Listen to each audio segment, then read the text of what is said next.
Welcome to Mental Health Mondays. I'm Terry Goulet, co-host with my good friend Chuck Bastie. How you doing, Chuck? I'm doing well, sir. How are you? I am fantastic. It's been one of those weeks. I was in Winnipeg playing a little golf with some of my friends. And you know what? A little bit disturbing is, you get to see some guys you hadn't seen in 30 years. Some of them haven't changed. Some have. And I found out my line mate is who I played ball hockey with him for almost 10 years. We represented Manitoba in 11 championships, Canadian championships. He's homeless and nobody can find him on the streets of Winnipeg. And I won't mention a name, of course. And then another one of our teammates has early onset of Alzheimer's disease, not even 60 yet. So it was almost like the big, you know what it was? It was the big chill, other than somebody being dead. It was the big chill. It's funny you should mention that because like this weekend I had a friend of mine's 50th birthday, and his actually birthday was back in June. And because of COVID, the double shots, he's a first responder. So we made sure that everybody had their shots and whatnot. And so they had it this weekend. And I think COVID has aged us all 10 years because these guys are all professional beach volleyball players, professional hockey players, a lot of cops. And I swear, like these guys here, when I look at them, either they stop coloring their hair. We've all gained 20 or 30 pounds this year. So it's kind of been a really odd year because you see the guy, you're like, that looks like so-and-so, but, aged 20 years since I last saw him. Yeah. So it's kind of like odd that way. But I think it's had an effect. And it was everybody across the board, right? Well, the only thing I kept hearing, Gooch, God, you look great, but wow, you put on some pounds. Hey, I said, I may be fat, but you're ugly and I can lose weight. Hey, listen, Robert Wine's on here. Look at him saying hello. Awesome, you're on. Of course, Barry Shelley, great to see you both. And then Barry Shelley, thanks, Gooch, for kind words towards the rink. It was his 4th reunion. And I'm so sad that border was closed off. Yeah. I think it opens on the 19th because Barry, I would have loved to come down and, we're there next see year that as well. You and I are there next year. We'll do a couple shows from it. Yeah, for sure. Yeah, I'm really looking forward to that, Barry, because honestly, I think you've got a really good thing there. Yeah. And we're going to get you more shout outs for that. Well, I'll tell you what, he had some players that you and I probably have never heard of before down there. And John Gillespie is one of them. What a great opportunity for us to get involved with that. And what I basically said about Barry is he's keeping our history of the game alive. Okay, we all know the NHL alumni. We all know the Hockey Hall of Fame, but he's bringing it to the masses, some of those players that never, ever got recognition. And Barry's saying, my door is always open for you. Watch out. We may be living with you soon if we get kicked out of here. Well, not only, I want to take that one step further, Gooch, because like not only does Barry do a great job of that, but he's an authority on the subject. So he's not just pulling out, the random name here or there. He has them on his podcast as well. Yeah. He has all the newspaper articles or the hockey news episodes that he's had saved up for 30 years.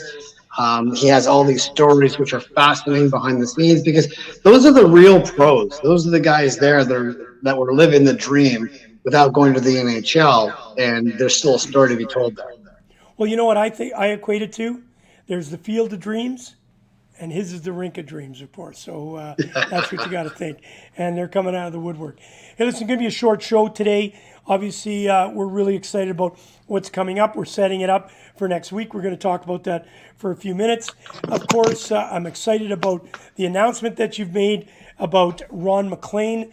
He's one of our favorites. Obviously, we see him on CBC telecasts many times, but there's history between you two, and I know it comes from the Battle of the Blades. I know that for a fact, but talk to us a little bit about how your friendship has developed into this opportunity today. Yeah, that's a great question, Gooch, because I love Ron Maclean. So there's everything about Ron Maclean that just connects community. And when it comes down to it, I think Ron, his legacy shouldn't be about hockey. It shouldn't be about broadcasting. It should be about storytelling. So next week, what we're going to do is we're really going to concentrate on the storytelling feed and really talk about his contribution to Canada as the iconic storyteller, and how he connects community, charity. His memory is just so encyclopedic. I've seen him at functions where people that he had met in Lillehammer, Norway at the Olympics in like 92 or 94. and they were a bobsled athlete, and the parent of the bobsled athlete came up and said, "Hey, I met you in Lillehammer," and Ron remembers their names. So, I mean, it's when you get to a person who just really goes out of his way. In every event that he goes to, he'll do his broadcast from hometown hockey, leave the studio right in between periods. After he's done, he goes down and he signs autographs for an hour. Then he goes back and does his show with the intermission, and then comes out and signs again. So, I mean, he's just tireless that way. And his wife, Carrie, who just shares him with the world. Well, and of course, you must have been working on this for a while. He's a very busy man. And of course, we've watched him throughout the regular season and the playoffs. Those guys are nonstop every night of the week, especially when the playoffs are, having 4 or 5 games a night. And then, of course, they bring you up to date after all the games are done. So this has got to be in the works. You just didn't all of a sudden say, "Hey, let's do this." You put it together over a fair amount of time. Talk to us about that. Yeah, I mean, it's been in the works for a couple of years. I've known Ron since 2010. And for whatever reason, he was just immediately when we met, he was really, really kind. We met through Jeremy Roenick on the set of the Battle of the Blades, like you mentioned. And for the next 2 years or 3 years, I saw him on the set. And he just always remembered my name. He always remembered, seeing me as well. When I saw him at a couple of functions, he came up to me and said hi, which was mind-blowing. The last season of the Battle of the Blades, they were on the ice, and I was just coming around the boards, getting ready to take some pictures with the media. And he stopped what he was doing on the ice. He said, "Hey, Chuck, thanks for coming." And, my whole photography crew there just turned around. Like, it made me feel like an all-star. So the only thing about this interview, which has been a little odd, is all the controversy that's gone with Ron Maclean in the past couple of years. Obviously, he's had the Don Cherry fiasco, and he's had the controversy he just had a couple months ago with the LGBT community. And that's one thing I want to clear up on the show. We're not going to talk about Don Cherry. We're not going to talk about the controversies, but we're going to talk about where his head's at, because I don't think Ron gets interviewed very often. Yeah. He's always the one doing the interview. Yeah. So we're going to switch the gears there and just really tell his story. Yeah. Well, and I can tell you it's a very difficult and precarious position you're in when you're in, obviously, media. You have to be extra sensitive, and more so today than ever. You have to be very, very concise with your message, knowing what the rights and the wrongs are. And that doesn't necessarily mean, you and I can go on social network, we can make some statements, and it can kind of get lost in cyberspace. But when you're on national television and on our national CBC, you ain't getting that out, right? You make a mistake and it's seen by millions and millions of people. I post something and maybe 50 people see it. But when you're on national television, you know the situation. So it's a tough position. I'll love to hear him talk about how they balance that. Like, how do you, we've seen people go down, right, by saying something and not being able to get out of it and spin it any way. So I really like to understand how that works. And the reason I ask you about that too, because as you know, we've seen what went on with the Montreal draft pick. He did something that has come back to haunt us. And I think it's really important that people don't realize that once you've done it, it ain't going away. It's there, and you have to deal with it. Yeah, like the saying goes, the internet is forever. And you bring up a good point with Ron and these things that come up with him. And one of the things I'm left with is not only am I happy that we're getting the interview with Ron Maclean next week, but I feel incredibly flattered that he's trusting me with this interview, because obviously I'm not a conventional media personality. I haven't gone to school for journalism. I haven't cut my chops, as a writer for the Toronto Sun or the Toronto Star, or the Globe and Mail, or any major publication.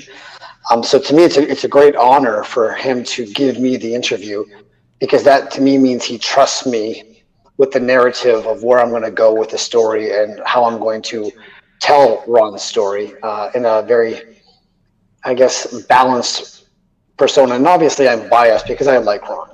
I really like Ron. I think Ron does so much good for Canada.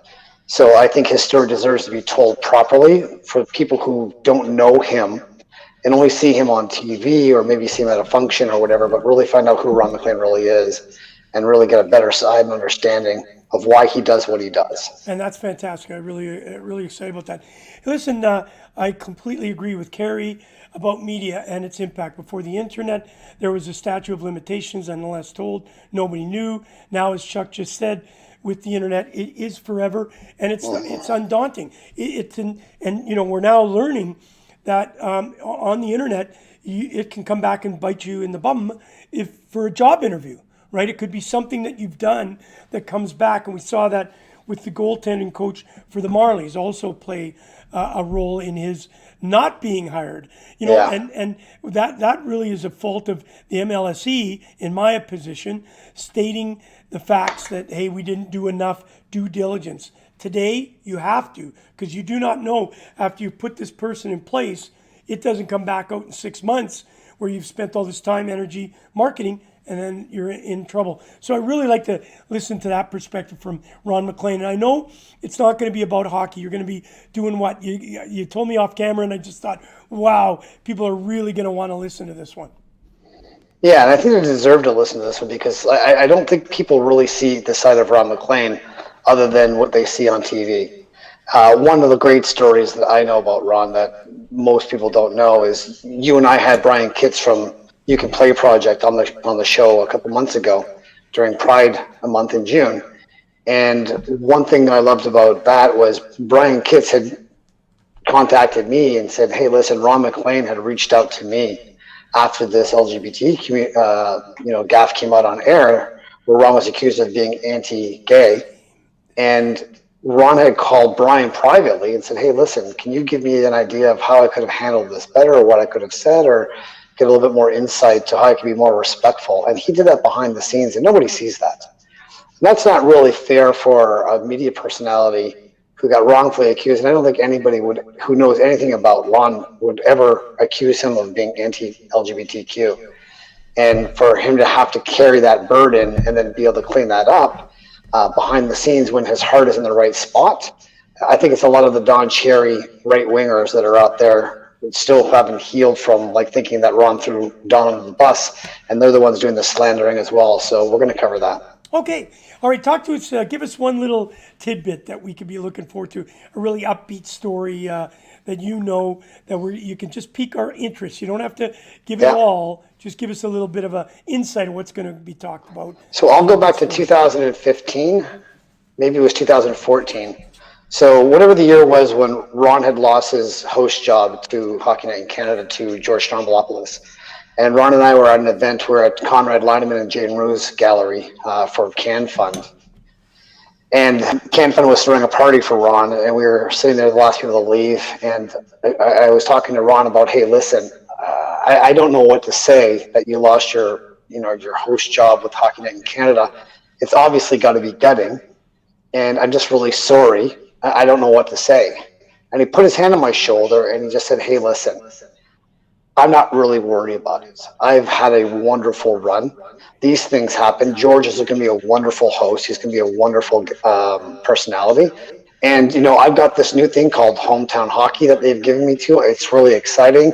I've got to help create this thing.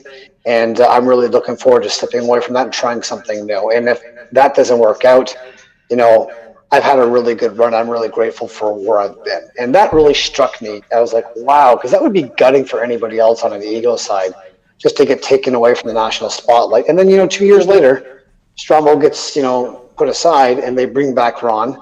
And the only condition that Ron said is I don't want to come back unless I can actually still do Rogers Hometown Hockey, because it was just that influential for him, connecting in the community, being able to tell those stories, traveling across the country, meeting people, and just being the ultimate storyteller. So he was able to do both. And then he added Battle of the Blades to his schedule in the fall, which just made him a flying madman. So we're going to talk about all those. Yeah, and then, of course, he gets right into the NHL season.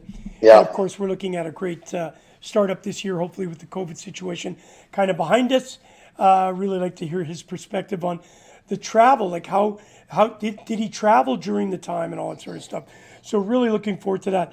Obviously, it's going to be a different type of show. It's going to be an hour show, and it's going to happen at a different time. Tell us about that.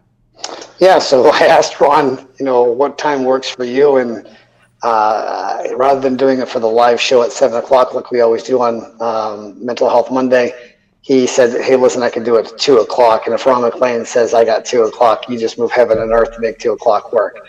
So he only gave me one time. He said 2 o'clock next Monday.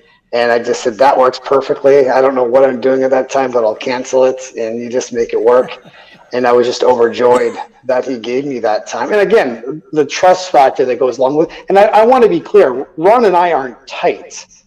You know, if I see him on the street, he says hi to me and he knows my name. And we've had lunch together a few times and lots of event stuff and talk on the phone and email fairly frequently, but we're not besties. So for him to actually trust me with this interview, to me, kind of blows my mind. I've asked him over the last couple of years and he just said, last interview I think he did was with Spittin' Chicklets. And then that was the whole Don Cherry thing. And he hasn't really done anything since then. So this is another opportunity for him to really voice his opinion.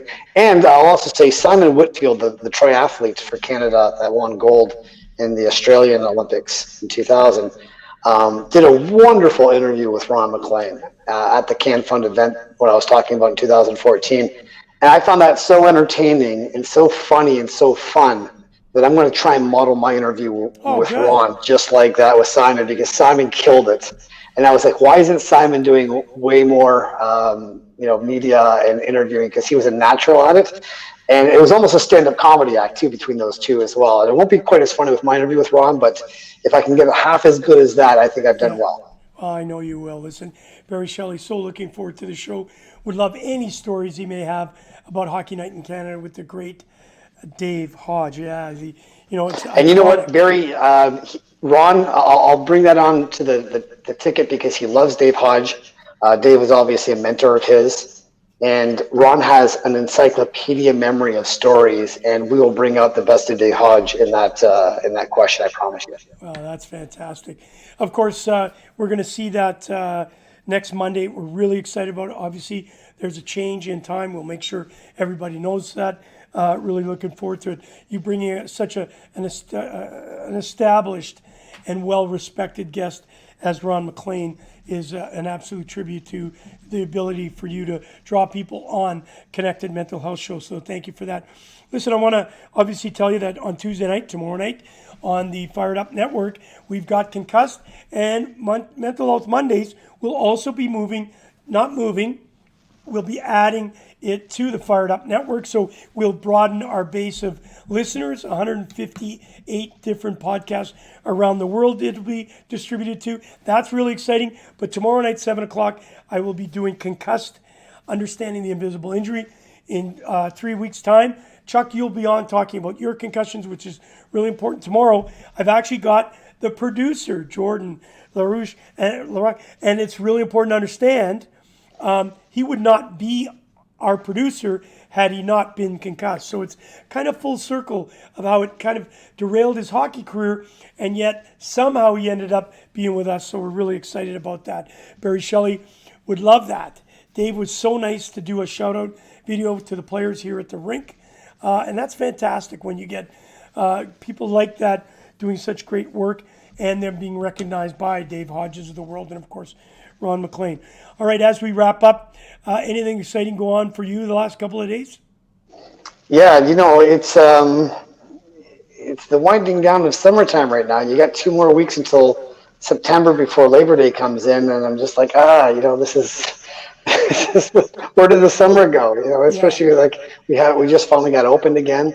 I got a charity event in Callander, which is just south of North Bay, for the CMHA. Okay, and we're going to be doing an event just south of North Bay. We've got the battalion that are jumping in with us, as long as the Canadian Mental Health Association, the CMHA.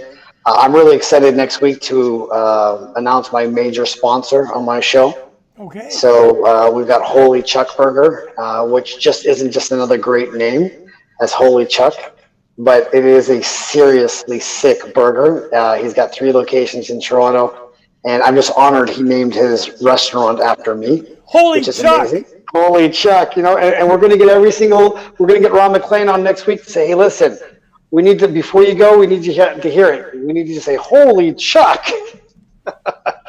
And we're going to be giving away a lot more prizes on the show to our guests, as well as compliments for our new sponsors coming on, Mark Anthony Hair Products, Holy Chuck, and Maxwell Clothiers. Wow, that's fantastic.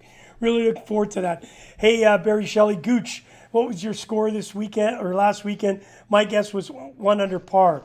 Well, it was 1 under par after the first hole, and then it went downhill all the way. You birdied the first hole? Yes, but it was ugly the rest of the way. Was it a scramble? No, it wasn't actually. The first day was scramble. Yes, I'll admit that. And we did.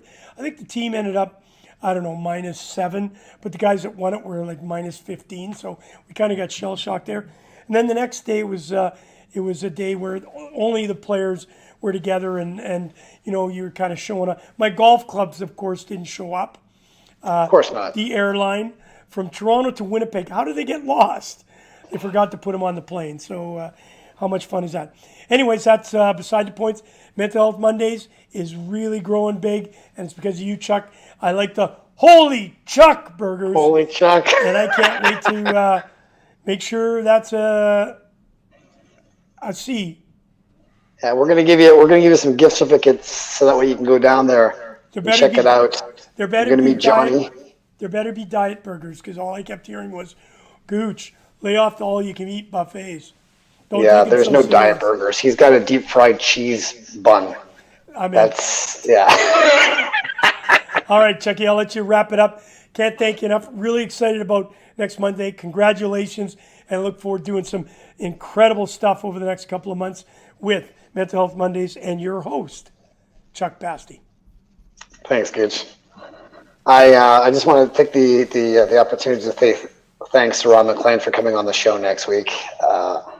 This has been a really wonderful year. I mean, obviously, COVID has been a really tragic year for most people, and I'm not trying to make light of that. From my standpoint, I want to just say how grateful I've been to be able to have the ability to reset inside of this lockdown and really be able to pivot.